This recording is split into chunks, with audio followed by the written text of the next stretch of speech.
总感觉外网上的搞砸游戏 UI 的魔音在这几天貌似又要成为流行话题了。这都要拜这位来自日本的纸艺艺术家和动画家所赐。这个人可能没什么名气，但作品真的不少。我推的孩子、街头霸王的相关 PV、原神的提瓦特奥运会他都全有参与过。除此之外，他还会发布各种马里奥相关的艺术作品。之所以会和游戏 UI 扯上关系，就得提到他最近发布的一张新插图了。根据环境判断，这个最底层的场景应该是出自超级马里奥 3D 大陆中的 W3-2 关，但是周围却挤满了各种马里奥游戏里的 UI， 比如奥德赛里的金币和月亮，马里奥赛车8里的道具和排名，马里奥和路易吉 RPG 里的 HP 计量表，超级马里奥银河中的氧气剩余量等等。作为 3DS 的独占大作，超级马里奥 3D 大陆在屏幕里根本就没有太多信息，给画面留出了大量的空白。可能正因为如此，作者才会选择它做基底来上一波 UI 大杂烩。这种简单粗暴的将原本画面塞满，就是搞砸游戏 UI 魔音的玩法了。在这条推文下方，一些回复也跟着玩起了梗，就比如画风十分抽象的横版游戏披萨塔，原版中大多数情况下 UI 就只有血量、积分、计时这种最基础的板块，美观还会根据主题和玩法更换不同的 UI， 而将所有主题的 UI 都架在同一个画面上后，就变成了这种连主角在哪儿都看不清的情况了。这还只是同游戏同系列的对比啊，要知道跨 IP 叠 UI 才是最致命的。随便给大伙放个图，看看这里面有多少熟悉的 IP， 你就能明白了。这种玩法在外网的源头其实还挺好查的。当年二等法环刚发售时，全民狂欢的日子，大伙儿应该还有点印象吧？当时可能就是为了讽刺一些大厂，就有人做出了一张玩味的梗图。如果法环的开放世界不是 FS 社做的，那会是什么样呢？于是乎，各种法环的 UI 界面 P 图就在论坛和视频网站上流传开来。玩家制作这些 P 图的本意是想对比传统的开放世界游戏，以此来衬托法环的优秀设计理念。而随着添加进来的 UI 越来越多，这种形式也就逐渐演变成了一种探讨 UI 艺术的新玩法。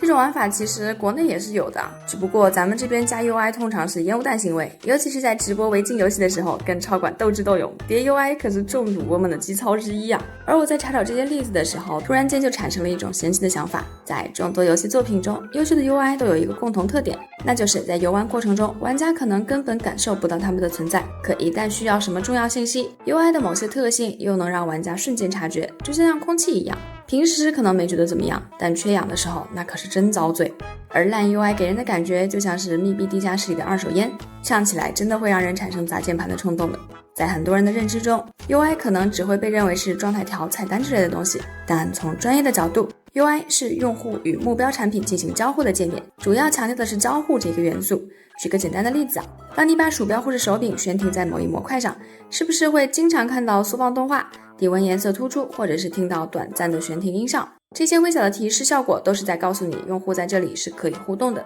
如果用户在一系列的操作查看后能够清楚的知道自己要干什么，如何开启自己想要的项目，那就说明这个 UI 界面在交互层面是成功的。但这又会涉及到另一个问题啊，那就是不同体量、不同性质的游戏，它们的 UI 导向往往是会存在着巨大差异的。显然，当年的 COD19 就是这样一个最被玩家诟病，也是最典型的反面例子。就把这个上下可以滚动好几栏的主菜单首页拿给路人看啊，完全看不出这是一个游戏该有的 UI， 它更像是流媒体 App 那种 UI 逻辑。不仅整个布局看起来十分臃肿，而且里面还充斥着诸多让人摸不到头脑的子页面，以及和游戏本身关联并不算大的各种氪金页面。比如我想普普通通开上一把游戏，在其他游戏里这个过程可能只需要一步，点击开始游戏就能立马开始配对了，但在这里你得先经历部署地图、选择地点、确认任务、无机配置、小队准备就绪等等之后才开始匹配环节，这还是其中的一个环节啊。如果你想要改枪或者自定义个人信息，很容易在这个大菜单包小菜单的 UI 里面迷路，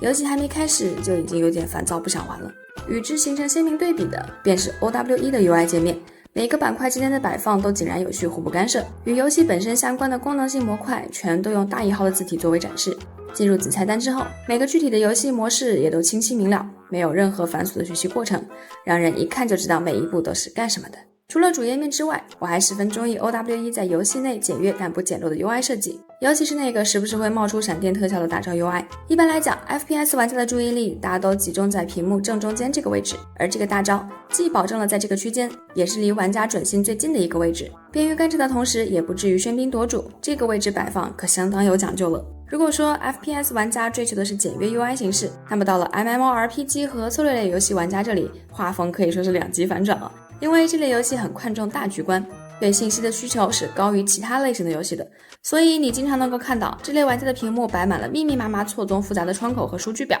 甚至还有一部分人信奉着屏幕塞着越满就越有代入感的理念。实际上也的确如此， MMO 和策略游戏的玩家往往就像在驾驶一台宇宙飞船，或者是客串股票交易员，连玩家自己都无法确定什么时候我需要了解什么样的数据，可能突然一个瞬间想了解的数据来不及调取，就会非常缺乏安全感，所以最后大家都会不约而同的把所需要看到的东西都摆上来，这样心里就踏实多了。以上我提到的 UI 都是从简洁、直观、高效等等单个角度来举例的，而在 UI 设计中还存在着一个叫做技术美术的稀缺职位，掌握这种顶级技术的人才可以集合上述所有 UI 的特点，并会以一种契合游戏风格的形式展现出来。在这个区域最具有代表性的当属女神异闻录系列了。就单从战斗画面来讲，回合制游戏的标准 UI 布局就是简单的名字、行为和数值，而且在各大知名 JRPG 的影响下，后续很多回合制游戏的战斗 UI 都在维持这一传统之法。虽然 P 系列也是这套逻辑啊，但它的表现形式却做到了别出心裁。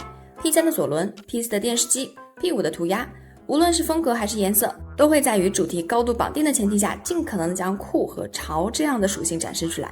配合上直击人心的 UI 动画和音效，我有时候甚至觉得它并非是 UI 界面，而是人物的技能特效呢。除了它，我心中还有一个当之无愧的神级 UI。在其他游戏厂商还在想着怎么把 UI 做得很酷的时候，死亡空间这里早早就实现了比控线 UI 更酷的事。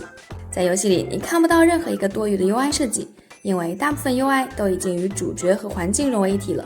通过主角背部装甲上的颜色就能判断当前的血量还剩多少，举枪射击的时候弹药量也清楚地标在枪身上。我实在想不出还有什么比这更直白更有代入感的提示了呢。背包栏的 UI 则是采用了全息投影的形式，这里有个十分有代入感的小细节，当你在背包里挑选物品的时候，主角的目光也会跟着你的操作一进行移动。这种沉浸式的小细节有时真的会让你怀疑自己是在玩游戏还是在看一部科幻电影呢。虽然我对这方面的了解还只停留在皮毛，但我愈发觉得好的游戏的 UI 设计师在游戏行业是不是就像魔术师一样的存在。如果我有幸玩到了下一款能让我神魂颠倒的游戏，我想一定会抽点时间去留意一下这些隐形的界面。毕竟无论是那些优秀的案例，还是外网在玩的 UI 魔音，都在悄悄地证明，最好的 UI 设计往往都是让你意识不到它们的存在的。